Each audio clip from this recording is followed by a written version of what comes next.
Big boss season 8 house లోకి wild card గా వీతిక entry ఇవ్వబోతున్నట్టుగా సమాచారం. బిగ్ బాస్ హౌస్ లో ఇప్పటికే 4వ వారం నామినేషన్ ప్రక్రియ కూడా పూర్తయింది. కంటెస్టెంట్స్ లో ప్రస్తుతం 3 కంటెస్టెంట్స్ ఎలిమినేట్ అయి హౌస్ ని వదిలి బయటికి వెళ్లారు. మొదటి వారం బేబక్క, రెండో వారం శేఖర్ భాష, మూడో వారం అభయ్ నవీన్.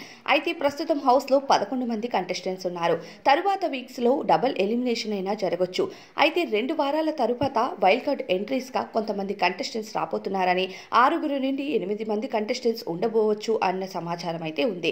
అయితే ప్రస్తుతం హౌస్ లో చివరి వరకు 2 వారాల తరువాత ఎంతమంది కంటెస్టెంట్స్ మిగిలితే అంతమంది వైల్డ్ కార్డ్ ఎంట్రీస్ అయితే రాబోతున్నారు. ఇక ప్రస్తుతం 6 మంది కంటెస్టెంట్స్ అయితే ఫిక్స్ అయినట్టుగా సమాచారం. ఇందులో మన యూట్యూబర్ గా అలానే ఇన్ఫ్లుయెన్సర్ గా ఎంతో మంచి సక్సెస్ అందుకున్న వితికా షేరు కూడా హౌస్ లోకి ఎంట్రీ ఇవ్వబోతున్నట్టుగా సమాచారం అయితే వస్తుంది. అయితే ఆమె సీజన్ 3లో కూడా భర్త వరుణ్ సందేశ్ తో వచ్చింది. హస్బెండ్ తో వచ్చి కొన్ని విమర్శల్ని కూడా ఎదుర్కోవాల్సి వచ్చింది. 14 వారాల పాటు వితికా షేరు హౌస్ లో కొనసాగింది.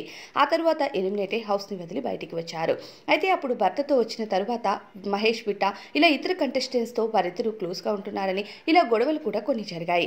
అయినా వితికకు ఆ తర్వాత మంచి ఫేమ్ వచ్చిందనే చెప్పాలి. బయటకు వచ్చాక యూట్యూబర్ గా ఇన్ఫ్లుయెన్సర్ గా ఆమెకంటూ ప్రత్యేకమైన గుర్తింపు అందుకున్నారు. ఇక ఆమె చేసే ఆర్ట్ గానీ ఆమె తీసే వీడియో విధానం కానీ చాలా బాగుంటాయని చెప్పాలి. ప్రస్తుతం ఆమెకి మంచి ఫ్యాన్ బేస్ కూడా ఉంది. ఆమె మల్టీ టాస్క్ చేసే అమ్మాయి అంటూ కూడా పబ్లిక్ లో సమాచారం.